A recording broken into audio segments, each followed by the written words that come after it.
Okay, any other announcements? I think that's good. We are at middle part of chapter 13. We're going to get into 14, which is the big parting of the sea chapter. So we should just get rolling, right? Let's say a prayer. Gracious and loving God, thank you for your word. Thank you for a time to be in your word together. Let this time be fruitful and helpful as we think about your deliverance of us in so many ways. We pray this in Jesus' name. Amen. Okay. Share this up. Off we go.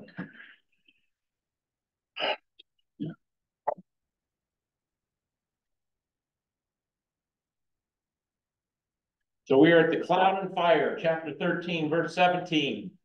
As you recall, Pharaoh said, get out of here. And the people have said, get out of here. We don't want any more calamity. When the Pharaoh let the people go, God did not lead them by way of the land of the Philistines. Do you need a map? Maybe just my atlas here. Oh, that's not my atlas. Here is my atlas. So, Philistines, right here. I know it's in the kind of the area of modern day Gaza and all the conflicts going on, but the Philistines were the people of the sea. So because you could think, well, here they are. Why did they just go along this way? But no, they go down this way. So they don't take the shortcut. And so there's an explanation there as to why that is, in case you were wondering. Well, they had to go to Mount Sinai. Right, that's right. Although that was near. So it was closer to go that way. For God said, lest the people change their minds when they see war and return to Egypt. So that way was going to be too hard. They weren't ready. But God led the people around by the way of the wilderness toward the Red Sea. And the people of Israel, now there's going to be debate about where this is. But you can tell me what your study Bibles say. And the people of Israel went up out of the land of Egypt equipped for battle. Well, even though they were equipped for battle, God didn't want them to go by way of those giant Philistines, Goliath, they're giants in the land. But they are equipped for battle, according to this text. Yeah. Come on in, guys. Which is interesting. Moses took the bones of Joseph with him, for Joseph had made the sons of Israel solemnly swear, saying, God will surely visit you, and you shall carry up my bones with you from here. How long ago was that? 400 years? They've been in Egypt. So what that tells you is the people retained their story through their time of suffering and enslavement in Egypt. Otherwise, they would have forgotten why carry Joseph's bones? Why keep them? Why maintain that story that, hey, when we ever get out of here, we got to take Joseph with us? I think that says a lot about what was happening in those 400 years. That they kept telling the story and they told the story of Abraham, Sarah, and the rest. Okay, we'll get this paragraph on board and then we'll stop and see where you want to hone in on. And they moved on from Succoth and encamped at Etham on the edge of the wilderness. And again, we can go back to the map if we want to. So here's Succoth. So I'm assuming they encamped by the Red Sea. Now, this is, I think, what would be known as the Red Sea. And then this is a real marshy area all through here, okay? Let's see. And the Lord went before them by day in a pillar of cloud to lead them along the way, and by night a pillar of fire to give them light, that they might travel by day and by night. So God is leading them, pillar of fire in the day, at night, and cloud by day. That's a pretty big theophany. A theophany. That means appearance of God. Oh. Yeah. Yep. Theo, and then ophany. So appearance. So a God appearance. It's a fancy, tricky name to say that. Yes. So they didn't sleep? So they didn't sleep. Well, I'm assuming they slept a little bit, but yeah, they kept going at night. I think that's what that says. But I think we're going to see here shortly that that also served to shield the people from the Egyptians when they came. Can I ask a question? Of course you can ask a question. I hope I can answer it. Is there any evidence out there that there was some kind of a volcano going on that would have smoke during the day and fire at night?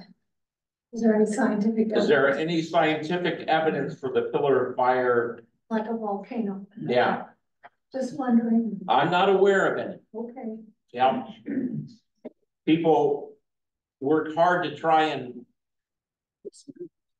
like we've actually talked a lot about that, the plagues. Like, is there a scientific earthly explanation of how these things happen? And I think you kind of run aground there because, I mean, examples are like, okay, the frogs come, that could happen naturally, but then that they disappear right away, you know, so you kind of, it has its limits. But the people also look at the Sodom and Gomorrah story, going way back to Genesis. Was that a big volcano with sulfur raining down? And God might have used natural means to do those things for sure. But yeah, so, but I thought, Linda, you were going to ask if there's any archaeological evidence of what's going to go on. And that, but let's hold that question for just a minute. Yeah. Come on, you want me to remember that question? That's why I said it, so everybody can help us. All right, no, great question. Okay, so let's finish the paragraph here. And the Lord went before the pillar of cloud, and that they might travel so they might travel by day and night. They're in a hurry. They're trying to get out of town. They're getting out of Dodge.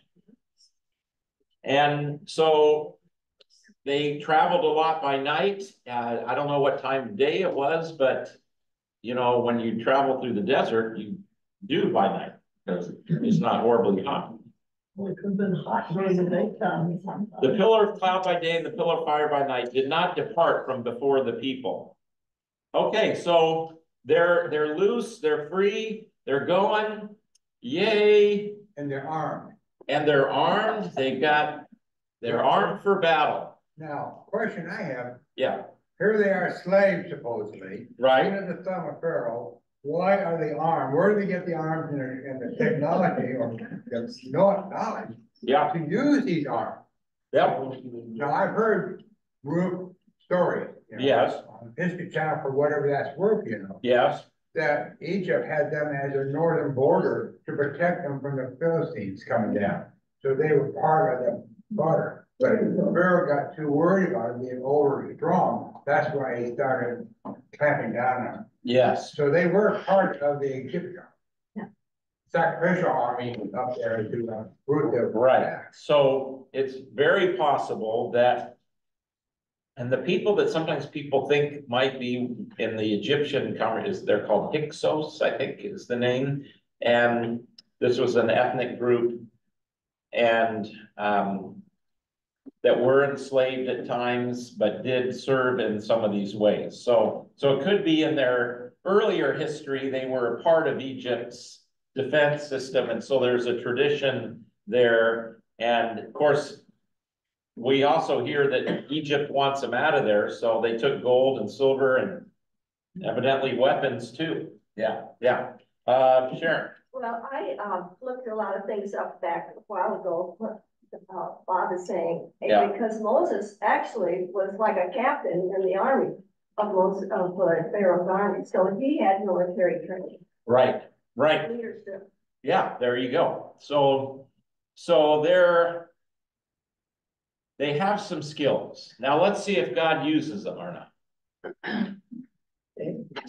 Yes. I think Kim. there's a really interesting kind of thing here, and that is when God sent them through the way of the Philistines, he did it so that they wouldn't change their mind because of that conflict and return to Egypt.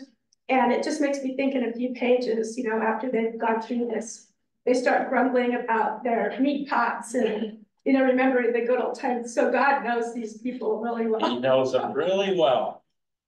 And it turns out they're gonna be afraid anyway. They're still gonna wanna go back to Egypt, even though they don't run into the Philistines yet. Yeah.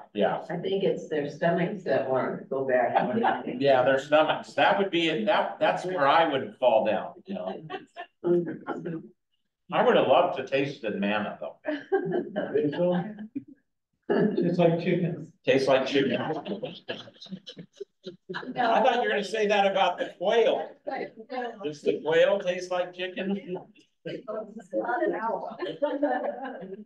I mean, that sounds good to me. You know, I love chicken, so. I was always thinking they were like the little wafers that we used The to do. communion wafers, yeah, you know. I guess it was like a dewy, cottony kind of substance. Maybe like cotton candy, but not quite as sweet as cotton candy. But it was sweet. I think that it does say it's sweet. That's for a while, you know. We use the Hawaiian sweet bread for communion. Oh, yeah. Okay. Here are my bones. We got it. We're at the Red Sea. We're purged. We're ready. Other things in that paragraph. Okay, here we go. Then the Lord said to Moses, tell the people of Israel to turn back and encamp in front of Pi-hahiroth, between Migdol and the sea, in front of Baal Zephon. You shall encamp facing it by the sea. Okay, so tell the people of Israel to turn back. Okay, we're going a certain direction now. I want you to come back and I want you to locate yourself here by the sea.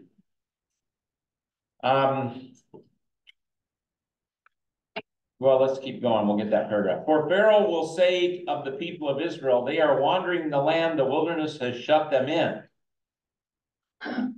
So this is not a great military strategy that God is telling them to do.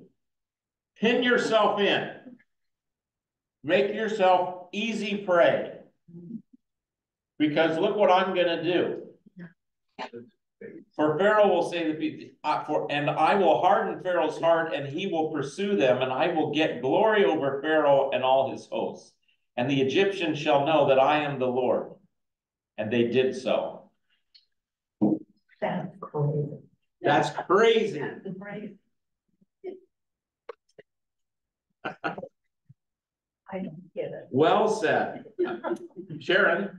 Well, thinking about how in the world you take a whole bunch of 100 campers and then ready to go, everybody's gonna have to go across that river. You better get them together close and tight. Okay. Because you can't have some people here and some people there. You gotta get them ready, and they gotta be very closely. These are like 600,000 people. That's. Remember though, Yeah. we want to hold that number loosely a little bit. Could be symbolic, it could be, but anyway, there's a lot of them. There's a lot more than that. There's a lot, and so God is setting them up. Yeah. But why is God doing that? We're gonna see, it says right here that I will get glory over Pharaoh and all his hosts. He knows what he's gonna do and he's just setting them up to, Yeah. it's just like, I don't know, a chess game, you set them up to. A chess game, yes. Yeah, you set a trap. Yeah. Pharaoh's got a short memory. And Pharaoh has a short memory. So this is the most poignant place where we get to God hardening Pharaoh's heart.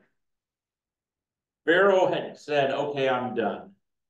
But now God reverses that. So what do we have? We have Passover. We have the blood of the lamb. The angel of death comes through. All the firstborn end up dying to get release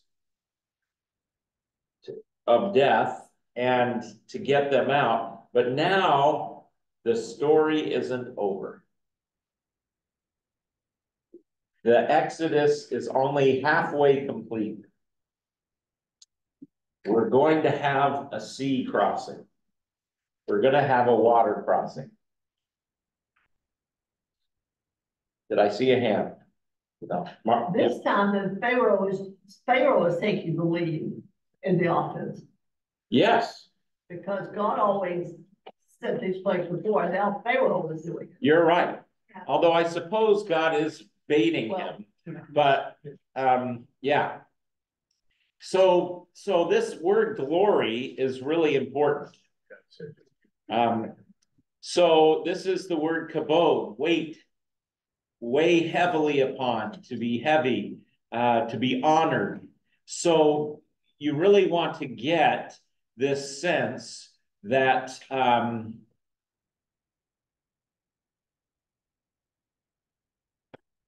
honor. That's really important. So the reason it's sometimes translated as burdensome or heavy is because things that are heavy are what? Worth a lot. Is gold heavy? Yeah. So that's worth a lot.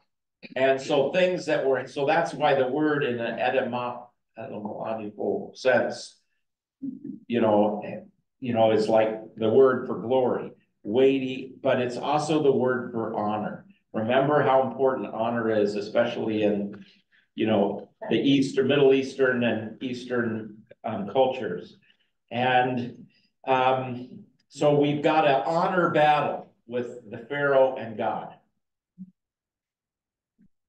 We're not done yet.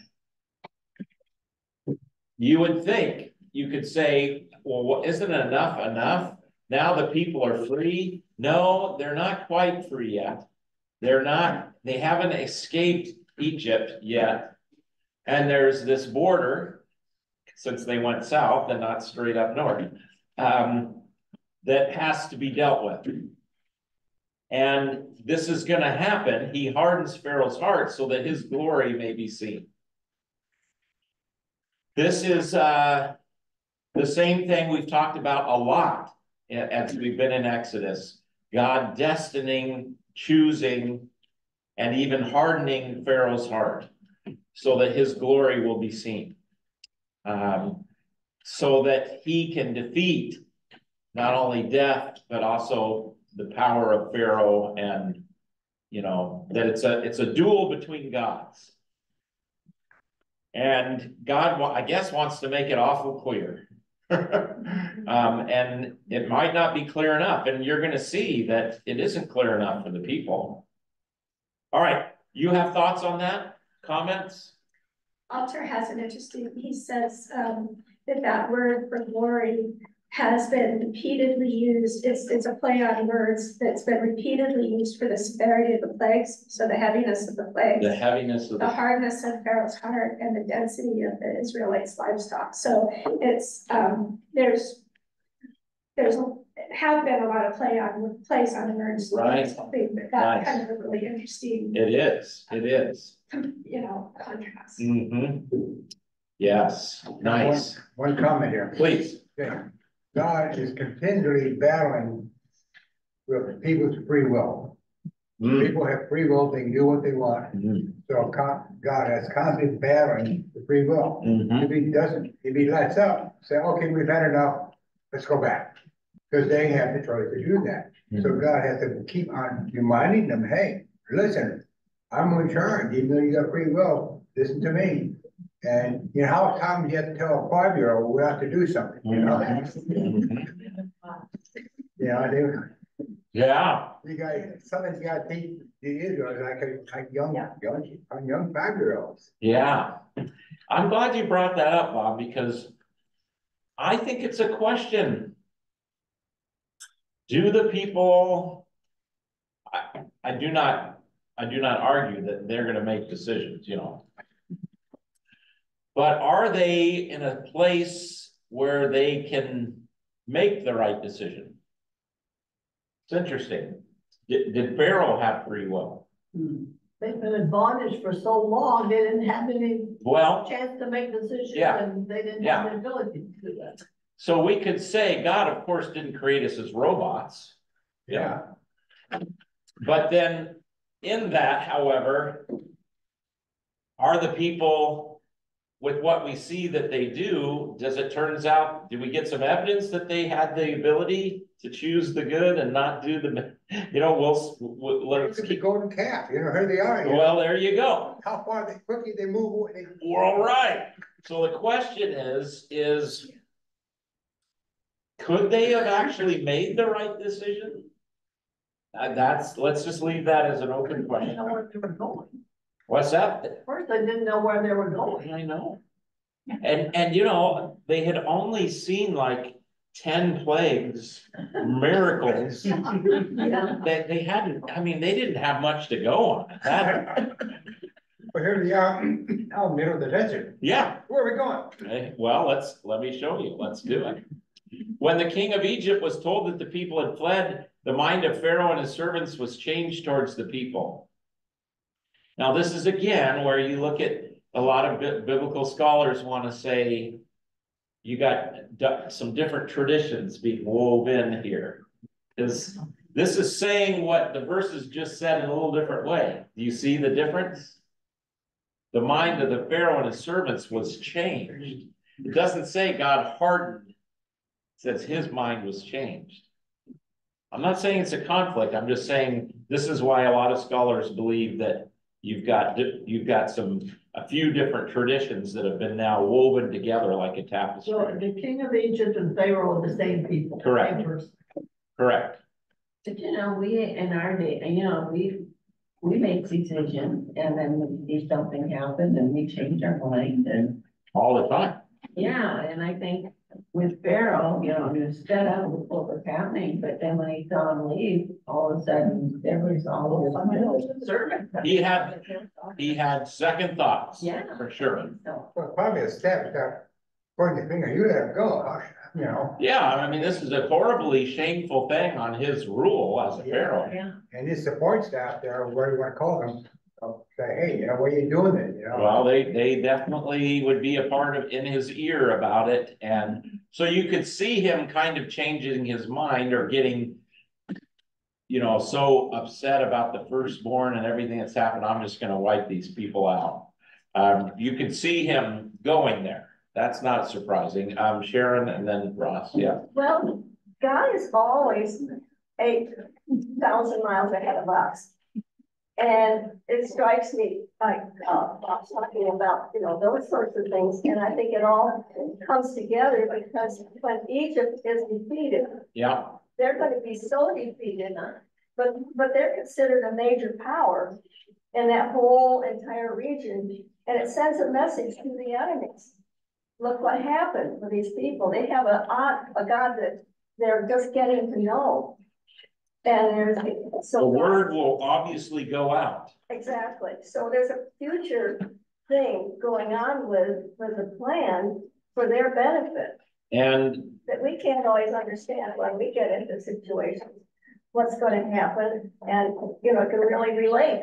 yes, we can, absolutely. Did I see a hand over here? Ross? 13:17 says, when the king of Egypt let the people go. So he already knew they were. He's done good at it. Yeah, he let him go. So he already knew what? That they were doing. That they were gone. That they were gone, right. He knew they were gone, but now he starts to have second thoughts. How's this gonna look, etc. And again, the narrator here of Exodus says God purposefully hardened his heart because he wanted more glory to be shown. There's another part of the story. There's the Passover lamb, and then there's also going to be this water crossing. Yeah, Bill. Another object, not God, after the Pharaoh go after them, is he knew what was going to happen to the Egyptians when they tried to cross. Sure. And that would have been the event that would have probably kept Pharaoh and all of the people, after the other pharaohs after him saying, we're not going up and mess with these people at all. That's true. After this happens, you would think that Egypt would say, we don't care that those people are wandering around in the desert out there in the Sinai Peninsula. Yeah, we don't care. We'll keep them on that side. We're fine. Yeah, that is from a military standpoint or from a human standpoint, that'd be absolutely true, for sure. Yeah. So I had a Please, Paul. observation, but this is not a biblical observation. I was just thinking Pharaoh here, you know, when all the people of Israel in the land of Goshen, it's pretty easy to contain them. But once they're out in the desert, and if we're really talking about a huge number of people, and he's only bringing 600 chariots, plus a few men, an army. Yeah. How would you put the cat back in the bag? Yeah. That is, he had to be kind of, his mind was not clearly thinking in this, not only was his heart hardened, but his mind was not thinking clearly. Yeah, not a smart move anyway. Yeah. Desperation. Desperation, yeah. You know, yeah. Well, I'm just thinking his heart got hardened because all of a sudden he realized his economy has been run. Yeah. There's nobody left to do the work. And who's gonna follow him now that he's been thoroughly routed by this god of the slaves? Gloria, were you jumping Well, in? I was just gonna say, this whole thing, I just love that God's in control. Yeah. And we can apply that to our lives today. I mean, Yeah. you know, we get all upset over things, but we can rest in that.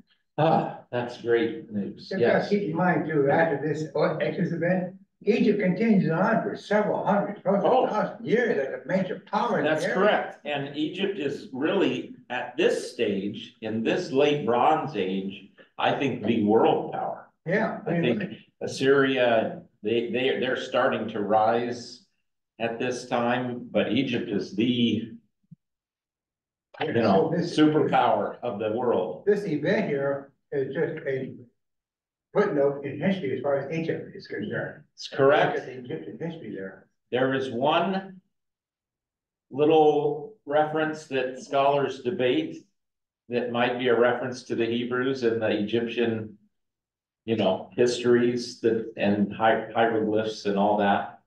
I may mention already in this class that I'm not surprised at all that even if it's not there at all, because kings didn't regularly, write about their great catastrophes and defeats. That's not the way history was written back then. The one that wins gets to write the history, and you wouldn't hear about this event. You wouldn't expect to hear about it. It's in any of their official stuff. They just wouldn't write that. They just wouldn't, hey, let's talk about our legacy and let's make sure we put in there how the Hebrew slaves destroyed us, and they just wouldn't be in there anyway. Okay, I saw something over here. Yeah, no, okay, all right. So, and they said, what is this we have done that we have let Israel go from serving us? They do forget quickly about all those plagues. So he made ready his chariot and took his army with him, and took 600 chosen chariots and all other chariots of Egypt with officers over all of them. So I don't know how many other chariots, but 600 of the chosen ones. This is the elite. This is the elite soldiers. And the Lord hardened the heart of Pharaoh, king of Egypt, and he pursued the people of Israel while the people of Israel were going out defiantly. The Egyptians pursued them, all Pharaoh's horses and chariots and his horsemen and his army, and overtook them and camped by the sea at Pihahiroth in the front of Baal Zephon.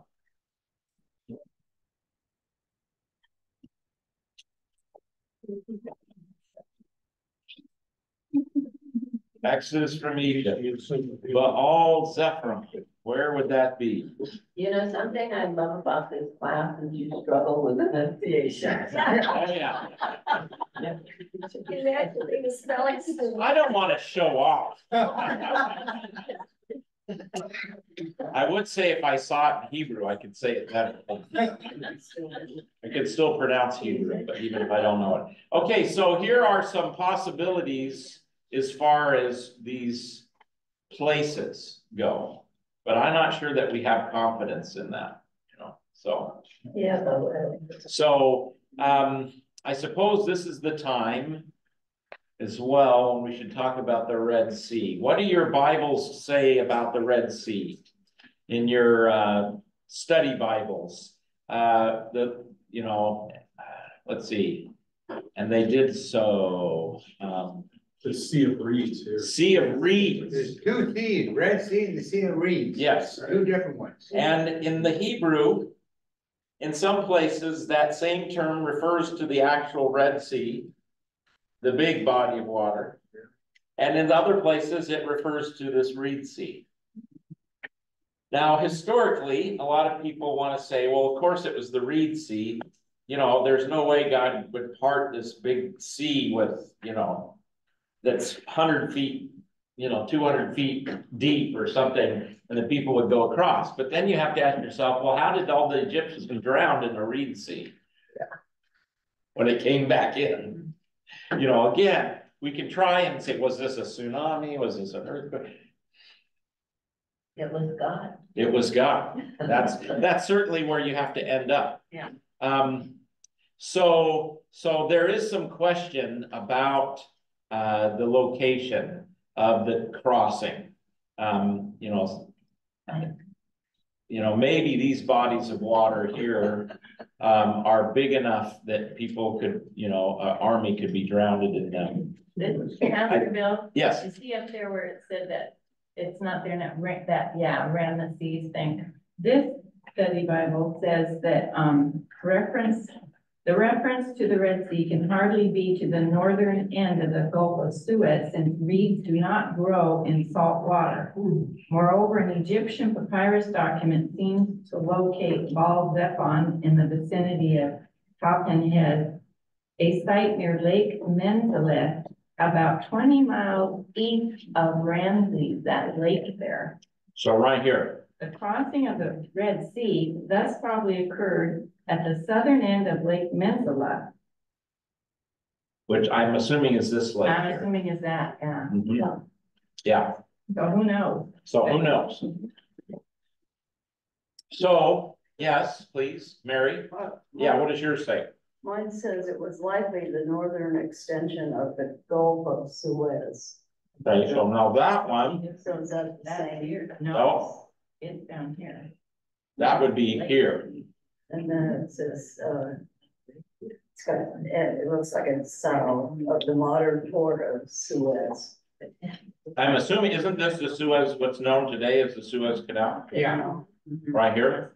No, that's the Red Sea, the Suez Canal. Oh, this is the Red Sea. So over That's here, the Reed Sea there. No, that's the Gulf of That's the Reed. Aqaba. this is the Gulf of, Aqaba, and what is this today? Gulf of Suez. So I think Suez Canal went through that one. Yeah, went up to. So the modern Suez Canal is here. Yeah, that's where all the ships are being attacked, as you're going up to the Suez Canal on the Red Sea there. Right. So I think Mary's Bible suggests that it's at the tip here. Yeah, interesting. So again, we don't know exactly. And yes, there are archaeologists who are trying to find buried chariot wheels, all kinds of things. And some people claim that there is, you know, some support for that, although I suppose if it got buried in mud, it might last for you know, what, 3,000 years? But you, again, probably wouldn't expect to find evidence this way, but I don't know. Bill, yeah. Yeah, and the Lutheran Study Bible, has a note. It says, because the area south and east of Egypt was a wilderness, Pharaoh would conclude that Israel missed the main road and lost their way. Yeah. Yes, because they went down instead of straight away, that, hey, they're lost, they're floundering, I got them. Nobody stopped to ask directions. Nobody stopped to ask directions, a man was in charge. And men were in charge. You know, the whole, you know, direction thing on phones has really healed a lot of marriages, because as long as you enter it right, then there's no debate. Artists with the GPS. Yes, I know, it can't be that way. Oh, man, when those first came out, that saved my bacon. Especially up here, because you don't know where you're going. I mean, you got all these neighborhoods. In Phoenix, you know, you had straight road. You had a grid. First Street, Second Street, Third Street, whatever. Here, it's like, Sandy knew I was gonna be totally, hopelessly out of luck. So she got me one of those old fat Garmin things. Oh, yeah. I put it on there and Yeah, but you got. the Lord provided it just the right time. Anyway, so, you know, it's good for us to just make note that there's some debate about where this crossing was. There is no debate, at least from the text of the Bible, that this is a huge body of water. Okay, yeah, more on that. Thank you for those. Really good. Okay, let's keep getting into this here. When Pharaoh drew near, the people of Israel lifted up their eyes, and behold, the Egyptians were marching after them, and they feared greatly. Now, they were a military group, though, but they feared greatly. I imagine they didn't have chariots. And the people of Israel cried out to the Lord. They said to Moses, "It is because there are no graves in Egypt, is it? Because there are no graves in Egypt that you have taken us away to die in the wilderness?"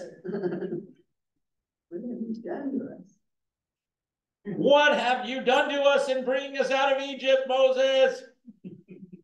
I don't know how Moses survived it all. Is not this what we said to you in Egypt? Leave us alone that we may serve the Egyptians?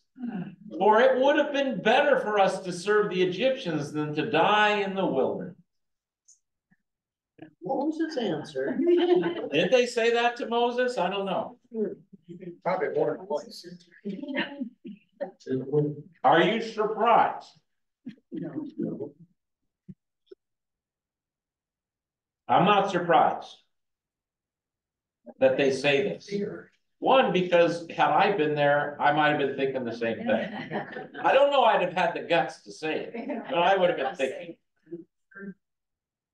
this is great. We did this whole thing and you camp us by the sea. We're sitting ducks. We're going to be slaughtered. I mean, wouldn't it have been better for us to be buried in Egypt? But Moses doesn't say, "You ungrateful." He says to the people, "Fear not."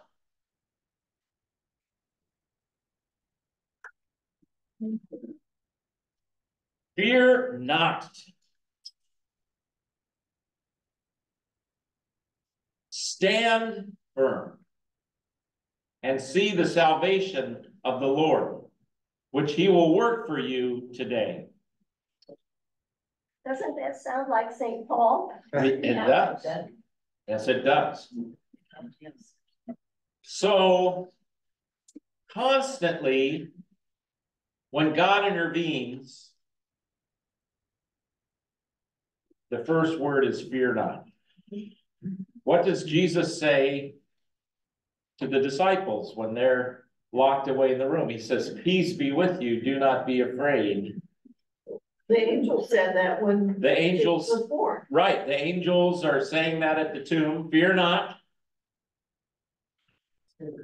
One of God's, yes. And this is the This is, you know, even while fear is the beginning of wisdom, you know, and this, in the sense of having awe and respect and reverence and all of that for God.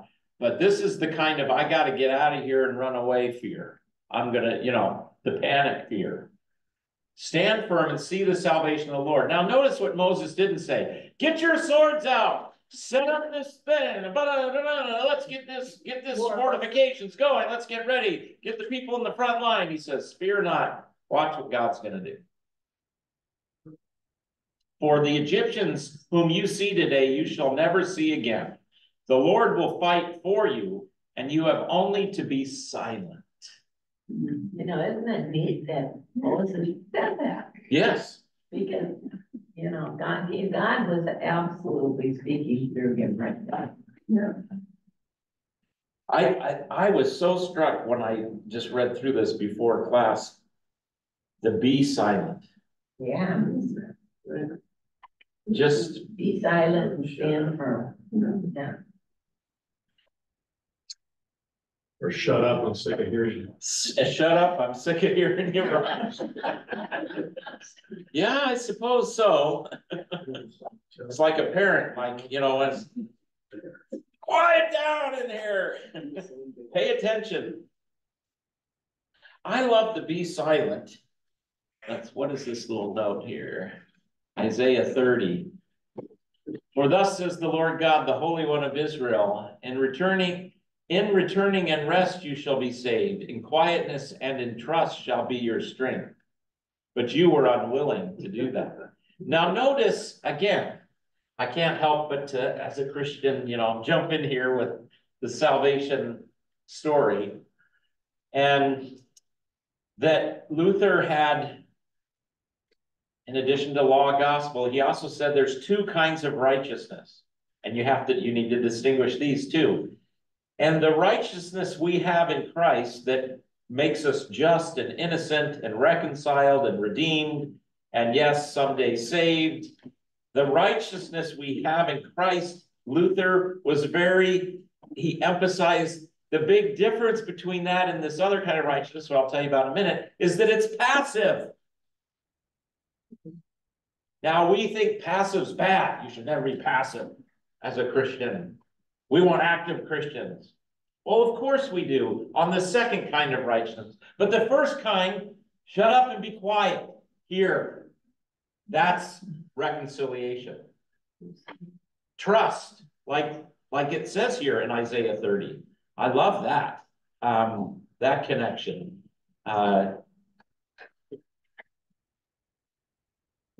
In returning and rest, you shall be saved. In quietness and trust. Passive. Stop talking. God's doing something for you.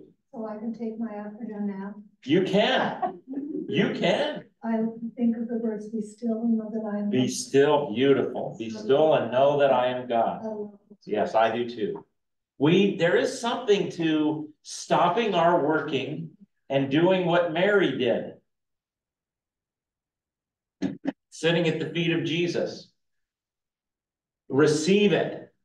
Now, Luther said there is, of course, a second kind of righteousness. That's the stuff we do. Loving neighbor, you know, serving, you know, all of that. That flows out of the first kind of righteousness. But again, you mix those up and you mess up the whole thing. Okay? Well, I think I would be watching this whole group of people panicking. Yes. And thinking about how you're trained to be a classroom teacher. Mm. So you have a whole room full of kids and they're all going crazy. They're all out of control. How are you going to get their attention? Yell loud? No, you tell them quietly and that gets their attention. Whereas Moses has got to get the people's attention and get them with him. Yes. And so he's coming across as be quiet. You know? Yeah. Yeah. And that would get their attention. The Lord will fight for you. You have only to be silent. Notice again that there isn't a get ready, get your fortifications, get your swords out. Let's get the archers in their place. No, you just sit there and do nothing. For by grace you have been saved, not through works of the law, lest anyone boast. Okay, sorry, I just can't help but make that connection. I think it's so funny how he's telling them to be quiet and be still and be silent. But then look at verse 15. Yeah, let's go. The Lord said to Moses, why do you cry to me? Tell the people of Israel to go forward. Lift up your staff and stretch out your hand over the sea and divide it. So the Lord, though, says, don't look at the Egyptians. Line up at the sea. So Moses says, quiet down. Don't do anything. Don't worry about the Egyptians. And then God says to tell Moses, turn them around towards the sea. Tell the people of Israel to go forward. Lift up your staff and stretch out your hand over the sea and divide it, that the people of Israel may go through the sea on dry ground. You just wonder what's going through Moses' mind at that time. Yeah, it's crazy amazing. Yeah. It is crazy amazing. I'm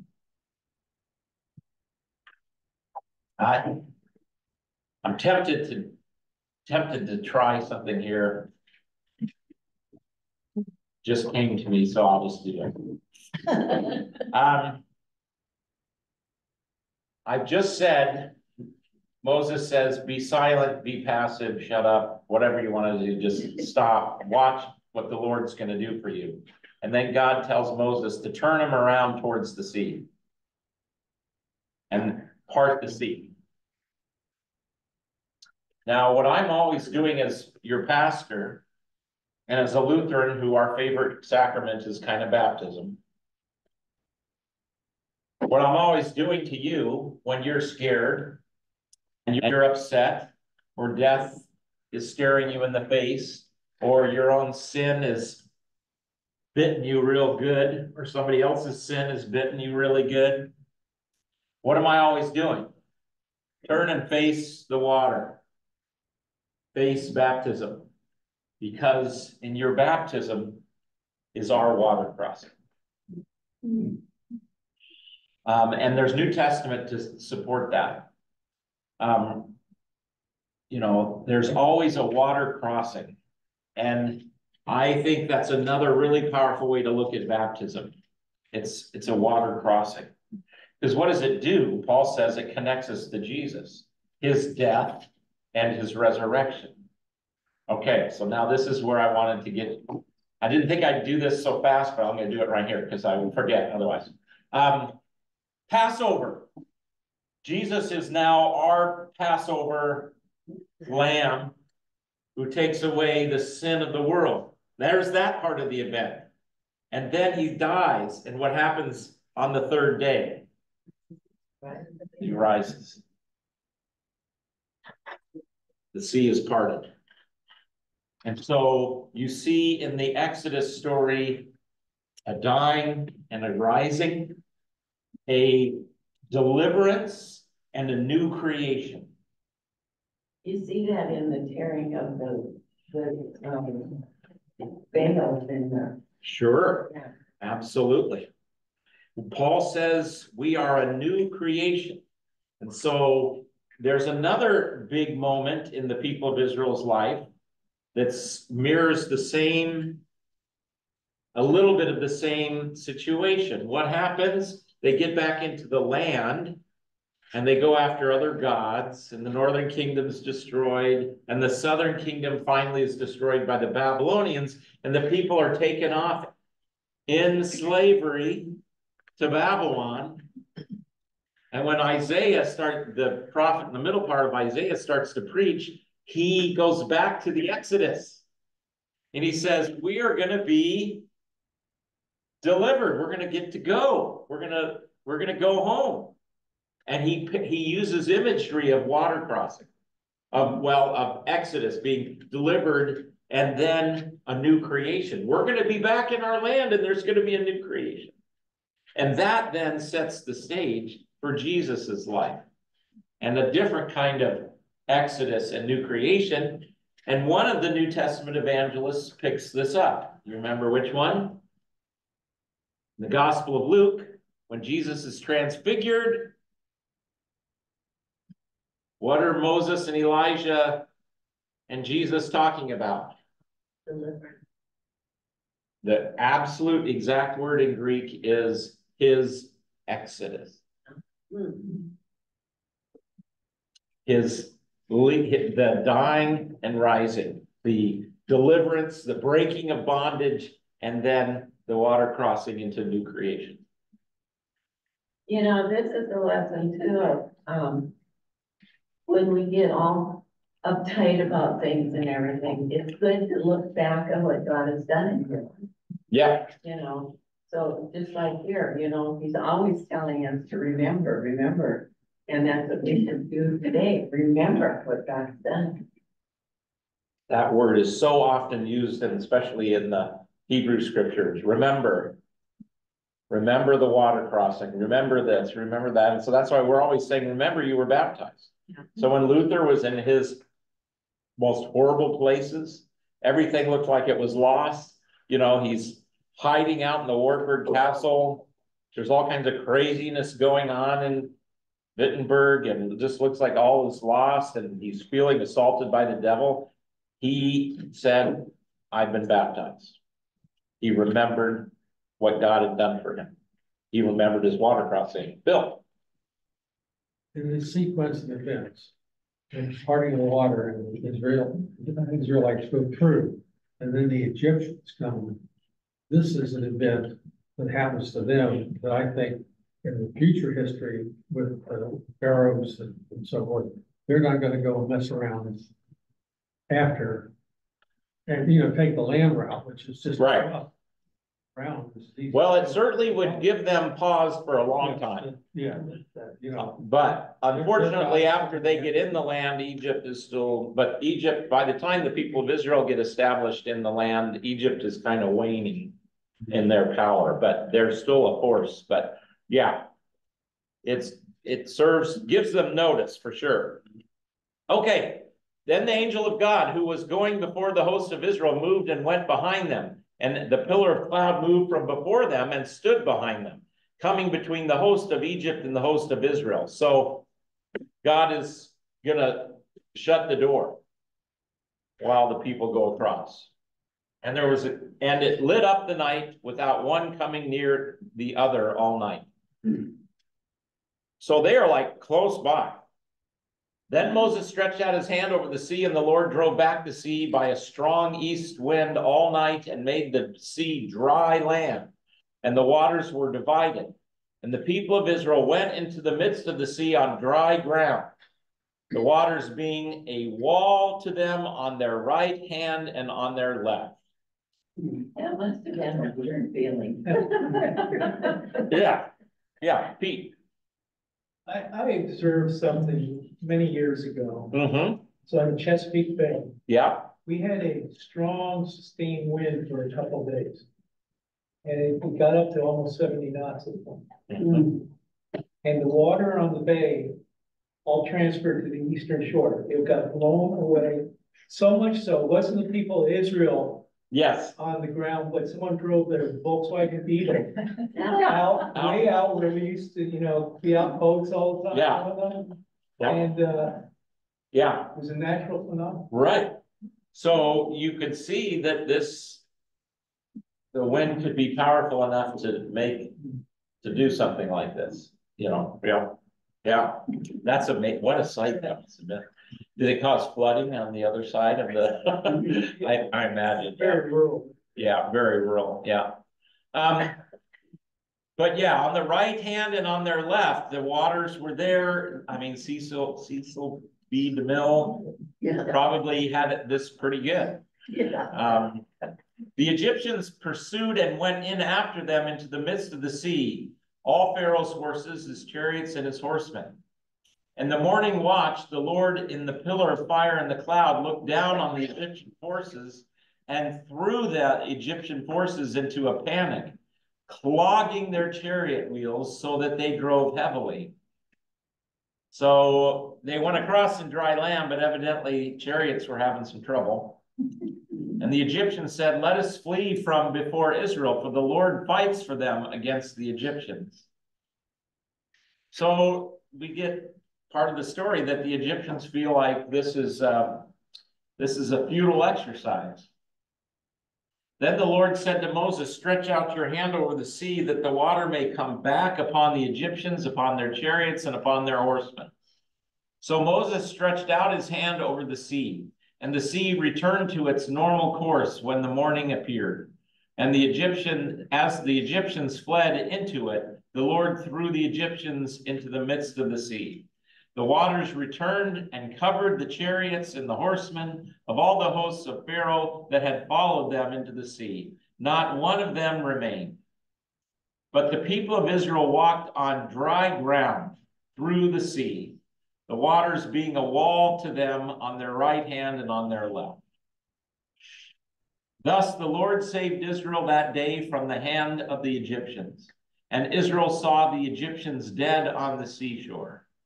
Israel saw the great power that the Lord used against the Egyptians, so that the people feared the Lord. Now they have that right fear. And they believed in the Lord and in his servant Moses. So this event happened so that the people would fear, have that awe, respect, reverence, and believe.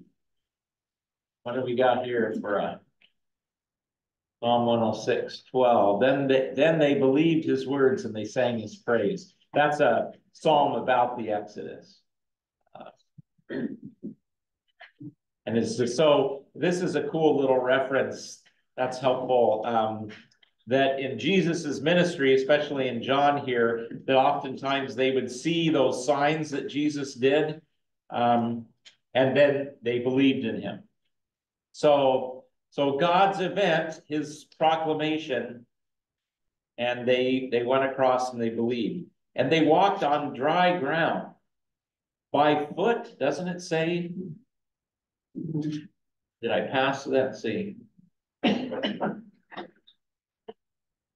But the people walked on dry ground through the sea, the waters being a wall to them. Okay. Yeah. Next week, we can get into the Song of Moses, which a lot of people feel is one of the oldest traditions in the Old Testament, because it's like one of those ancient songs that go way back to the actual event. But nonetheless, what do you think? I think that it doesn't say anything about Pharaoh now believing. Correct. Pharaoh is toast. Yep. Pharaoh, I assume Pharaoh's drowned. Yeah. Pharaoh didn't go in there, by the way. He didn't? No. The army went there. Yeah. Oh, the Pharaoh stood back? Didn't say that, but you know. It said not one remained. I missed that. Well, the thing is, the Pharaoh died in there, you know, and it's a record of him dying. I don't know that they would do that. People would not go. No. Does it say the king didn't go in? I want to be completely accurate here. Ellen, what verse is that? 28. 28 says, What did it say? so Moses stretches in, Not one of them survived, said, but I still think, I don't think the Pharaoh. and all the hosts of Pharaoh that had followed them into the sea, not one of them remained. Okay, so we don't know if the Pharaoh survived or not, but we don't hear that, and then the Pharaoh finally believed, because that's not the point, is it? I thought that was the point. No, the point was showing God's glory Well. and still. defeating the God of Egypt. The God of Egypt. Inquiring minds want to know. You guys want the Pharaoh to come around. Doesn't mean that some of the people of Yeah. Egypt. How did the other Egyptians back in Egypt react to all of I that? don't think he did. We're not told. Oh, okay. We're not I told. think so. One can make some assumptions that it's like, well, this guy gets fired. You know, These two. If everyone's destroyed, there's no bring the news back to the rest of the people. if there's no one, if everyone's destroyed, there's no one to bring the story back. Yeah. They would know that the other people who were sent out didn't return. They would know the people didn't return. But this is Ramsey, right? He's a pharaoh at the time. This There is, is a historical timeline for the Ramsey, and all that. Right, pretty much know where the sequence goes, historically. that is an issue of debate, which that's the traditional pharaoh that people talk about. And I'm not, my brain doesn't work very good with all those details that way, but I know that there's debate about which pharaoh. So we have a lot of questions, don't we, that the text isn't answering. What does that tell you? That, sorry, I don't mean to be belittling your questions. That's not the point. What it tells me is be still and know that I am God. Be still and know that I am God. I like that. That I am God and I will do what I will do. And you can trust me and I deliver on my promises. And I can even part waters and save people. This is the defining moment. This is what makes the people of Israel the people of Israel. They stop being Hebrews and they start becoming Israelites. This moment is for our Jewish friends still their death and resurrection. This is, if this didn't happen, all bets are off. So it is no surprise to me that the New Testament talks about Jesus' death and resurrection as an Exodus. It is that kind of pivotal moment. But God delivers. And God is not thwarted by the Pharaoh. And the Pharaoh actually becomes a pawn of God showing who is God and who is not.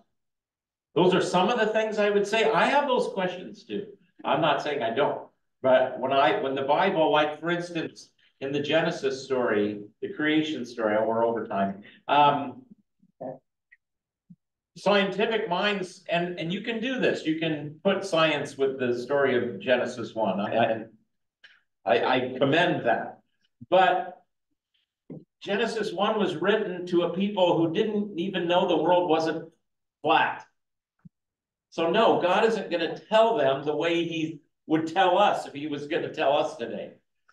God had a reason to give the people that story, and it wasn't to give them a scientific explanation about how this, it was to tell them, I created you and you are not an accident. And so this story wants us to know that God is the Lord Almighty, King of Kings, Lord of Lords. There's no other God like God. There is no other God.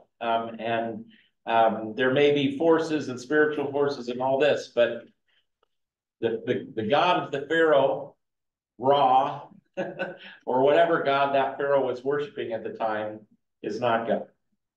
And God cares about those who are suffering, and he defeats not just the Pharaoh, but the forces that caused Pharaoh to do what Pharaoh did, and that is sin. Okay, I'm kind of preaching now.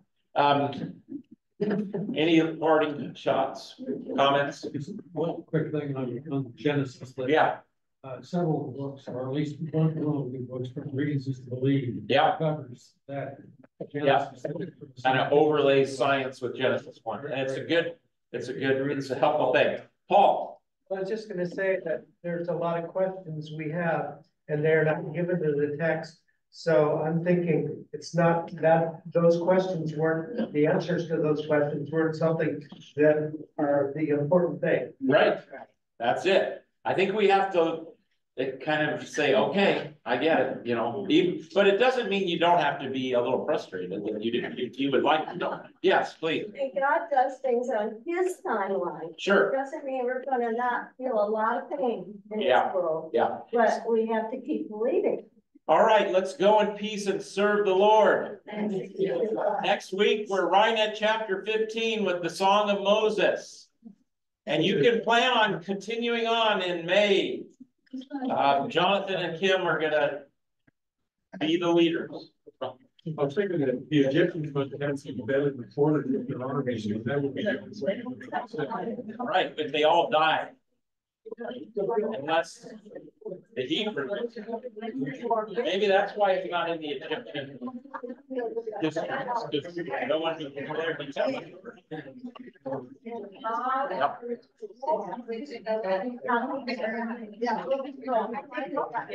All right.